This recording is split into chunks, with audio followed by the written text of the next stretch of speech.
We all love the results of those goals when we make $500,000 at the end of the year, but it's the in between. It's like you have to work holidays, you have to work weekends all the time. Like you have a set schedule, but you can't, it's very hard to get around that and to find those people.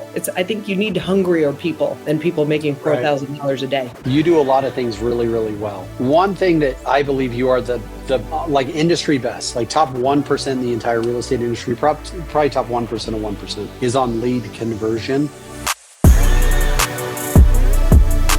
What's up, everybody? Coming to you by way of fabulous Las Vegas, Nevada and Henderson, Green Valley area today with Angie Lauer. We are joined by the one and only Angie Lauer, one of our favorite people in the whole world.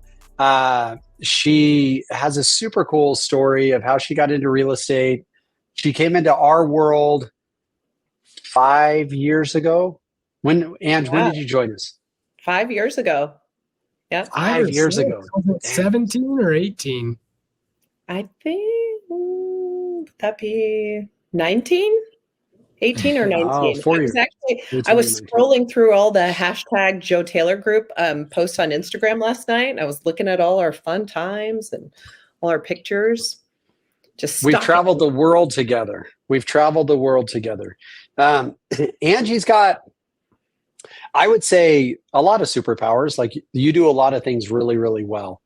One thing that I believe you are the industry best, like top 1% in the entire real estate industry, probably top 1% of 1% is on lead conversion. But before we get into that, Ange, tell everybody a little bit about kind of your entry into real estate. You became a real estate agent at the age of like 28, 29, like I don't remember when that was, but so talk a little bit about what got you into the industry and what your experience has been, over the last couple of years. So thank you for being so nice about my age, but I actually got into real estate right after I turned 40 years old, which is crazy because I don't think many people switch careers like that. So I was in the service industry, fine dining. I used to wait on a lot of celebrities in LA, and my husband moved us to Reno, which was kind of, not that Reno is beautiful, but for me, it was kind of like a nightmare because it's the armpit of America. Yeah, it's the worst. It's just, it's right near Tahoe, which we didn't go to all that often, but I had my children there, which was the most wonderful thing that came out of Reno. And then after I had stayed at home for about 2 years, it was, okay, I have to get back to work. What am I going to do? And so the thing I was best at was waiting on tables. So I went back to waiting on tables, and in Nevada, I had a really hard time. No one cared about my fine dining experience in LA. So I had to go and work at BJ's. Because they don't have fine dining in Reno, Ange. No, well, it doesn't exist. They do because there's casinos and you can go in, and I had, 15 years experience in great places, and they would not hire me. And it was crazy. And so I ended up working at BJ's, and I swear an 18-year-old waiter was training me, and I was like, I can't with this. And I ended up at a little Italian place. If anybody's from Reno, it's called Johnny. It used to be called Johnny's Little Italy. It's called Olive Garden. Yeah. No.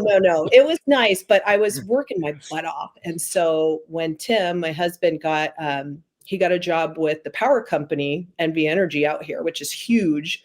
Everything changed for us. And I thought I want to do something more fun in Vegas. So I went and I worked at Dragon Ridge Country Club, which is like one of the nicest golf courses out here. And I was beverage cart driver, which is an amazingly fun job. You guys know that I do like a good beverage. So I enjoyed that job. And lots of, as crazy as this sounds, lots of realtors and brokers golf, right? And so I remember it was like 113 degrees, and I met my soon-to-be broker at the time, and he asked about real estate, and I was like, could I make more money than this? And I think I was making $45,000, and I lied, and I said, oh, I'm making $65,000 a year. And he was like, we'll triple that in your first year. And so we didn't triple it, but we doubled it. We doubled my lie in my first year. And I had to phase my way out of working that job just because, you can't just quit a job before you're making money at another one. And so it took me, I got my license at the end of October, and then I closed my first deal by the end of January. And that was a lead because I didn't know anybody in Las Vegas. Right. And I remember my broker said, "Oh, you have to call all of your SOI." And I was like, that sounds hideous. Like I have to call people in California and Reno and ask them for business. Like that doesn't make any sense. And he was like, well, you can also work leads. Here you go. And so the rest is history. No, I love that. And so so this is a little bit of a sidebar, but I think it's important because Taylor and I always deal with this.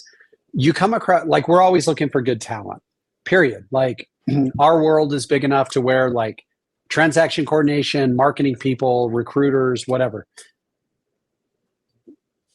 Obviously, they saw you and said, like, this person would be amazing.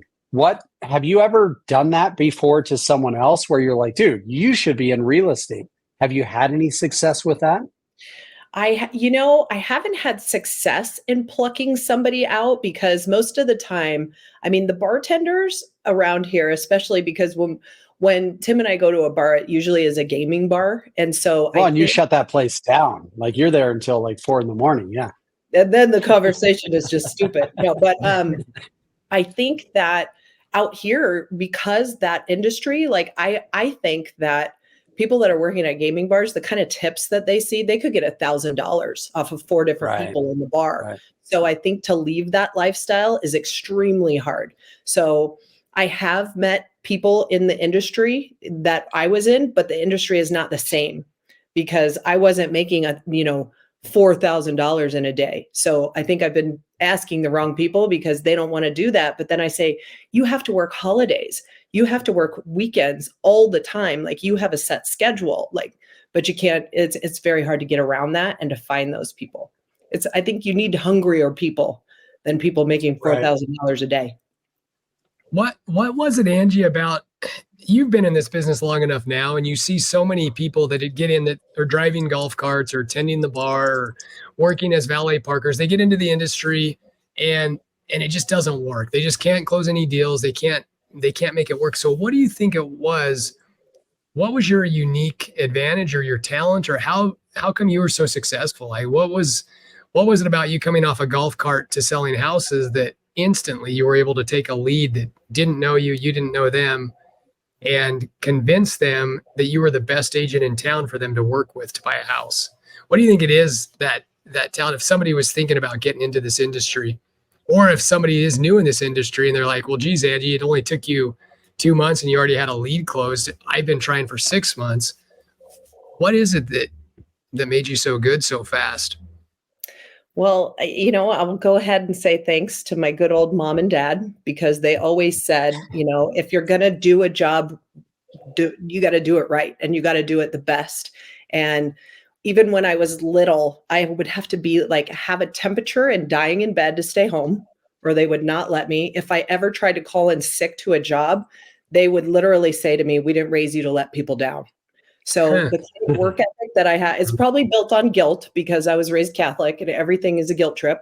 But I think that even when I worked in restaurants and my parents couldn't see what I was doing, I think that I really want to make people happy and give them what they want, because there's nothing better than getting somebody exactly what they want. I'm also have a really strong sense of urgency, and I get pissed off when people don't answer my text within 5 minutes. Like I can't leave. I'm also a type A personality. So anybody who's kind of easy breezy and kind of going like that, that's probably not going to be the person that's going to be a top killer in real estate. Like you have to be on top of everything and anally answering people. I never make people wait longer than 5 minutes unless I'm asleep.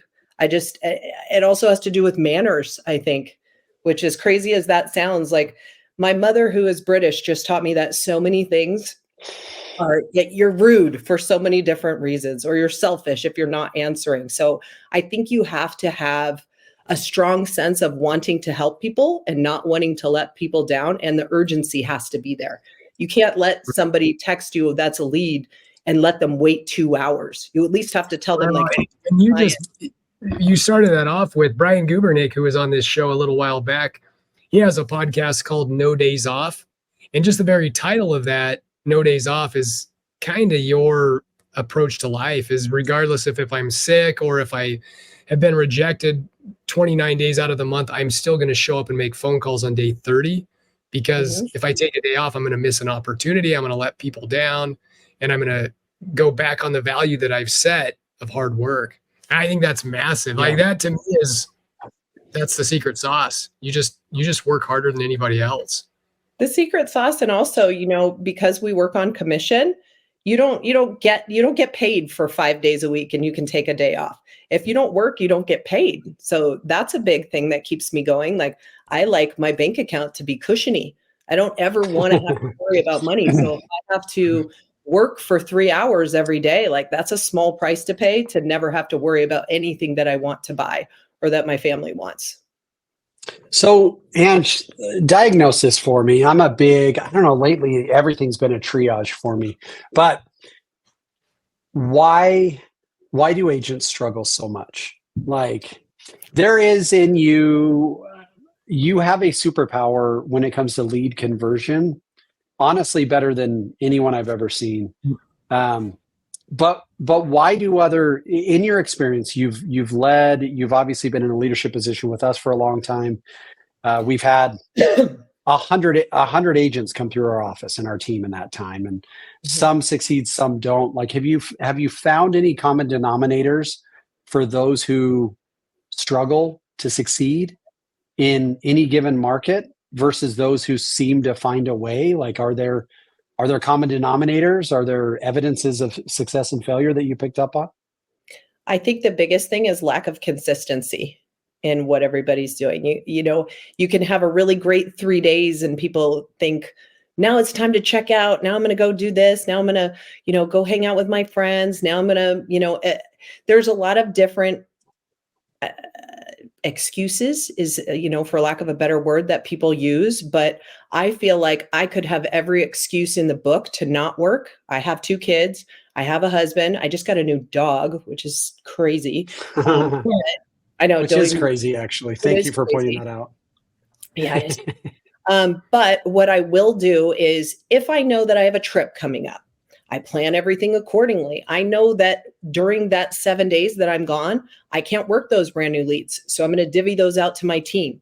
If I have something coming up with a task coming, I know that I have to do that task before I leave, or I set it for when I'm done. If I know I have to have 20 conversations and I have to go pick up my kids or go to a festival, I know I have to have 30 conversations the day before so that I can make up those conversations. So I can't just get seven, and then try to get 50 on the weekend. If I know that I've got plans on the weekend, that means I have to double down during those days on the week. And I think what happens is, there's a lot of different things that happen with leads, but the number one thing is I think some agents feel like if they go past like 3 days or 5 days, then like they have to give up. They can't keep working it. And they also, you guys know I have a very anal system of how I work it. And so if you can't keep to that system, which can be flexible, it can change. You're not going to make it in the lead conversion game. You're not even, if somebody, the other day I had a client give me a referral, right? If I don't put that into my CRM and I don't follow up with that guy's not just going to go, well, Mike referred her, so I'm just going to use her no matter what. Anybody that's referred to you has to be worked in the same way as a lead is. And I think that if you can't create a system, we were talking about this earlier, you have to have a system that is set up so that you don't fail and nobody gets left behind. And I think so many agents start to set up the system and then they don't, and maybe they don't have somebody else holding them accountable. So there's a couple of different things: consistency, and you have to have an accountability partner, at least someone. No, I love that. So let's get into the weeds a little bit. What we've distributed hundreds, if not thousands, of leads to you. You have closed hundreds for sure. Like, your conversion rate, just so everybody's aware, Angie's conversion rate on leads that she's given, regardless of source, is an industry high, about 7%. So over time, it may even be higher than that. But if she's given 100 leads, we know that she's going to turn 7 of them into transactions over 18 months.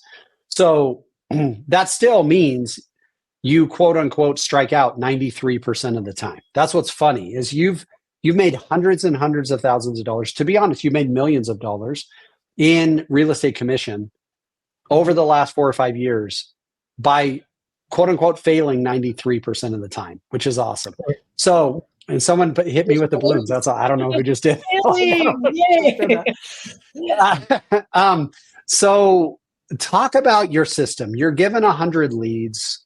What do you do that helps you find the 93%, 93 of them that are rocks and the 7% of them that are gold? Like, how do you weed them out?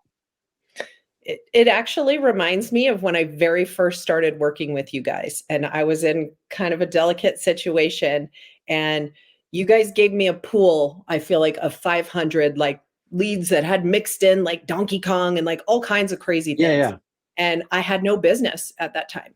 I was a 2-year agent. I had been a top producer, and all of a sudden I had nothing. So I had to start from scratch.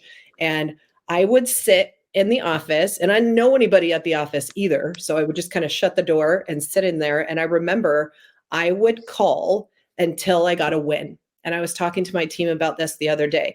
So you can have people tell you to F off. You can have people hang up. No, I'm not interested. No, I'm not interested. No, I'm not interested. You get one person that says, well, I need to sell my house, and you ask them a little bit more, and here's what I'm looking for. So even if you sit there and you make 50 calls and one person lets you put them on a home search, that's a win. And you have to look at that as a win, because even if that person doesn't buy tomorrow, that person's going to buy in probably 3 to 6 months. Some people, the people that I took out yesterday for $1 million property, I've been showing them homes for a year. Sometimes it takes that much, but like, that's a win to me. Everything else could have sucked, and you could have one win. Even if it's one, I was also talking about this, even if it's one win for the week, if you have somebody that you can put into contract every week and you can put in a deal a week, like, that is huge. But the only way that you get to even close to having a deal go in a week is by having those 20 plus conversations. Like, that is how I started. I would call straight from 9 to 5 every single day. That's how I got to, 37 deals my second year, because that's all I did all day, because that was my full-time job. So Taylor, that's another thing. People, I'm sorry, I'm on a rant right now. No, you're good. I think what agents do right now is they don't treat it like a full-time job. I think that we look at it like, this is a part-time job, and I can sell a house, and I can still go and paint and go to the bar and go and do workouts and all of this. For me, there's never been that balance. I know that I need to work, and after I'm done working, then I can have fun. I have tons of fun. Yeah. Sorry, rant over. Taylor, no, that's great. Taylor, people are uncomfortable with this, right? Like, one of my favorite phrases, which I don't know that I created, but let's just say I created it. Math is undefeated. And you and I talk about math so much. We're like, we run an investment business. Our investment business sends out 10,000 pieces of mail per month. Of those 10,000 pieces of mail, we have 100 people call us and say, hey, I'm curious about selling my home. Of those 100 people that call us, we get 2 or 3 of them that say, yes, let's do it. So 3 out of 10,000 seems like such an astronomical rate of failure. That's like 99.7% failure. And it's a massively successful business. So is it Angie's understanding of math at such a deep level that has her being successful? And are other agents just not willing to pay the price of the math equation?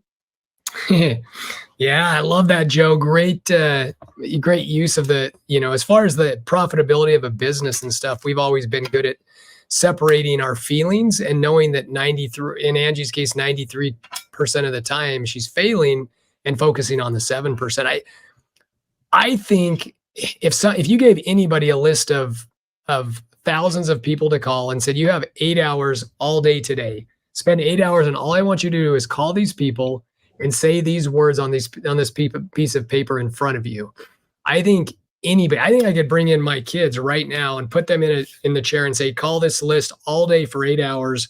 And I think they're going to have success.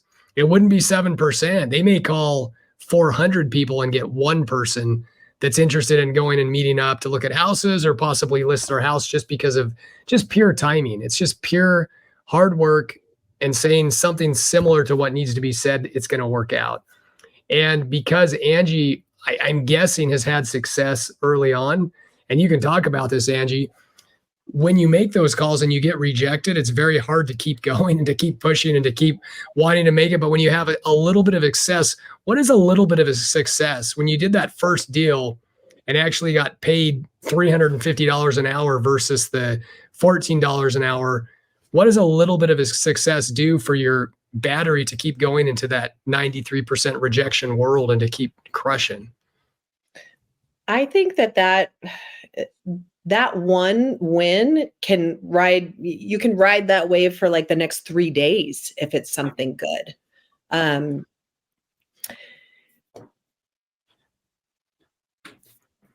Sorry, I got a distraction there. No, you're good. TC. So so what we're talking about, Ange, is it the Biff Tannen method of doing business, which is literally this? One of my favorites of all time, Jeffrey R. Holland, says it this way: we already know who's going to win the game. For us, it's to determine which team we're going to play for. So what Taylor's saying is, if we get any human being, Justin Nelson said, if you have any real estate salesperson meet with 100 clients in person, even the worst realtor is going to close 10 of them. Like, that's a 10% closing ratio. That's the worst. So what Taylor's saying is, if we took anyone and had them call a database of 500 people, they are going to generate some opportunities. So is Angie's secret to her success, beyond a great personality and things like that, Ange, is it that you are one of the only people who's actually willing to sit down and make those calls? Like, you're the one willing to put on the uniform and say, I'm going to make the calls. I'm going to, whether I fumble through it, whether people tell me to go screw myself, whatever, I'm just going to keep going. Is that a superpower that you have? I think that I don't like to fail at anything, and I'm extremely competitive. So if I see and this is probably true for maybe half of the realtors out there. If I see other people succeeding and crushing it, I'm like, why am I not doing that? And is it hard to sit there and make those phone calls for a long time? For sure. But then the minute that first check came along, it was like, oh, shit. Like, I can make $3,000 and work for, I think you work about, I want to say on average, you guys can correct me, you're the math guys, it's about 10 hours, I would say, total that you work on a real estate deal. Because you may have little conversations here and there, and you got to write your requests and you got to send people out, but like, it's not more than 10 hours. So if and 3,000 is low. If you're making, what is that, $300 an hour? Yeah. Like, there is no other job except for like doctors and attorneys and, casino high limit room waitresses $300 an hour. Like, it's just not out there. And then when you start to have more than one deal at a time, that's when those conversations, maybe that is the key to it all. You've got to have a little taste of success, because if you don't, it could be really hard. If you sit there and you're making calls for 6 months at a time and you don't have one deal, that's going to dampen things for you. That's tough. Let me ask you this, Ange. How important is what you say? Like, I've done the Phil Jones stuff. You've read exactly what to say. Mm-hmm. You've received other coaching. Like, beyond just being the person willing to make the dials, how important is what you say to a client in a conversation? Like, is that the difference between a 3% conversion rate and a 7% conversion rate? Is that you say certain things at certain times that create certain results? For sure. You have to, but another thing that, I learn, I do roundtables once a week, more than once sometimes with the team. And it's so important to listen to what they say, because if you just keep firing, and it doesn't matter how curious you are, if you keep firing off questions and you don't listen to what they say and piggyback your questions off of what they're saying, then you're going to lose. You can't just keep asking questions. Like, if somebody says, well, I'm expecting a baby, and you don't say anything about the baby, but you're like, so what do you want your backyard to look like? You're going to lose, because they're like, this person isn't listening. They're just trying to sell me something. So it's very much about pausing and listening, which is not always one of my strong suits. When I'm at home, everyone will say I don't listen to them. But when I'm on the phone, I've got to give it, a great phone call to me is 5 to 10 minutes. A half an hour phone call to me is not a great call because that's just us doing this. No offense to anybody. I like to get to the point, but also be listening. And then if you really zero in on what they're saying and extract what they need based off of what they're saying, then you're going to get the deal. Then they're going to trust you next time. Yeah. Well, and Taylor, I feel like Angie is the antithesis of Allen Iverson. Allen Iverson's famous for a lot of things, but one of them was he didn't. It was almost like he didn't enjoy the grind of what it took to prepare for games. And Angie's one of those people that there's many days where she would come into the office, shut her door, and just say, like, "Leave me alone. I'm prospecting." I think prospecting, Taylor, is one of those things that real estate agents traditionally just don't enjoy very much. They enjoy the check. They enjoy the closing. They even may enjoy the showing of the houses and the negotiating with the contract. But the work before the work isn't something that people have traditionally enjoyed, where Angie seems to thrive on. Yeah.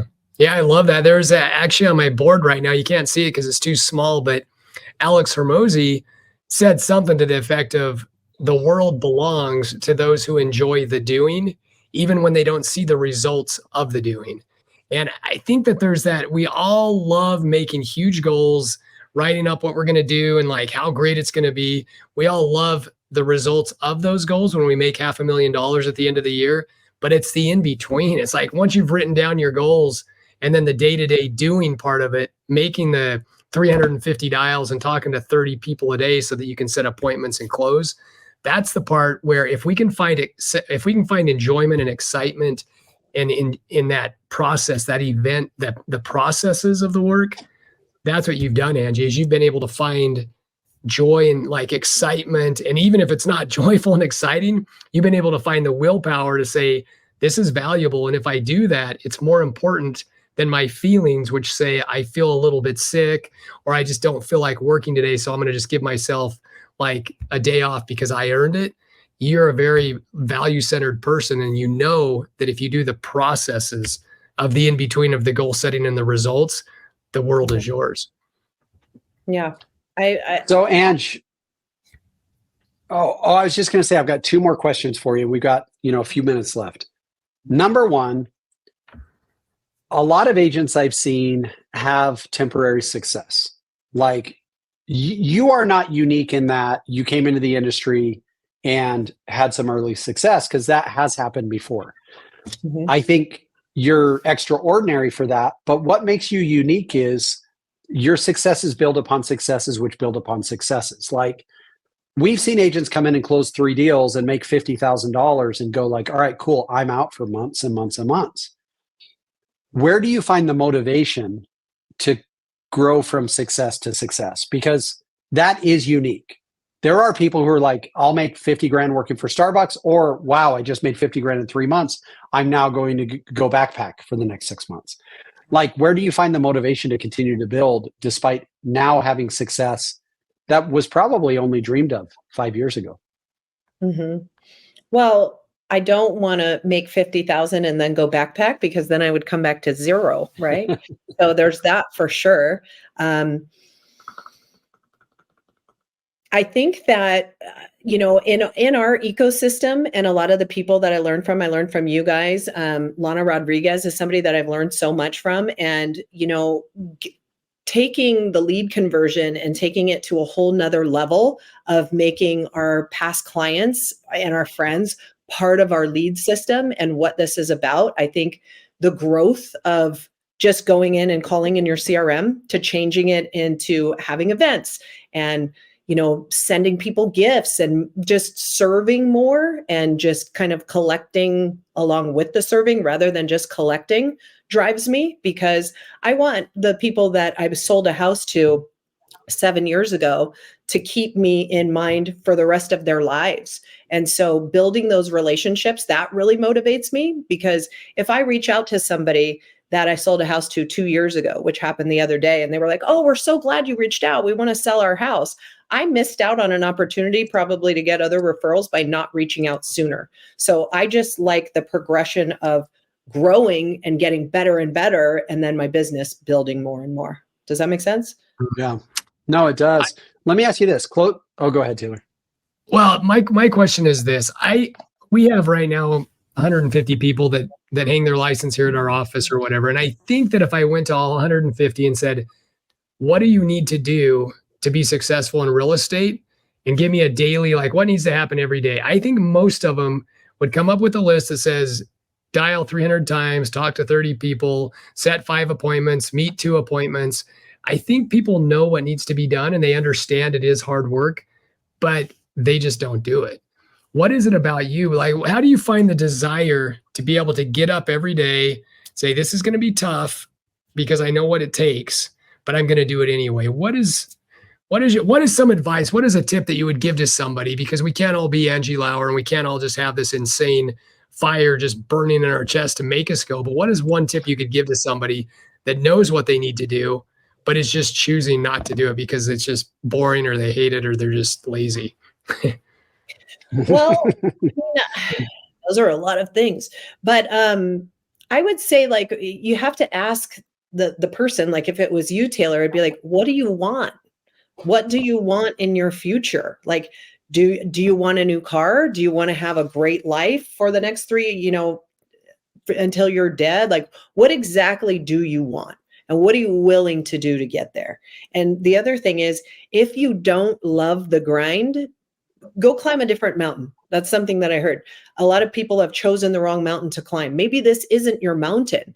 If you can't find joy in one win, which is somebody letting you put them on a home search and remembering your name at the end of the call, then this might not be for you. So they have to decide, do they want this? Because if you hate, there's a lot of people that say, I hate making cold calls. Okay, so don't make cold calls. Do you like meeting with people in person? Do you want to do open houses? Do you want to go sit at a track? Do you want to be a track agent? Like, what do you like best about real estate? And there's some people that are like, I love showing the houses. I don't like showing the houses. I like to get people to want to go see the house, but I don't really want to show the house anymore. So there's got to be one part of it that you love and then focus on that. Because that's the part that if you love it, it's going to make you money. If you hate it, it won't. Good stuff. Well, let me ask you one final question, Ange. It's the end of 2023. Interest rates are higher than we'd like them to be. There's less inventory than we'd like there to be. We're swimming upstream a little bit, but as Taylor and Alex Hormozi pointed out, like calm seas never made a strong sailor, right? Mm-hmm. What if somebody's like, I need to feed my family in January? It's too late in December. Like you're not gonna close up in the next 2 weeks. But if somebody's like, I need to feed my family in the next 60 days, where do you tell them to go? Like if somebody's a real estate agent, what do they need to do? What's your piece of advice for somebody to say like, hey, here's how you can make some money in the next 60 to 90 days?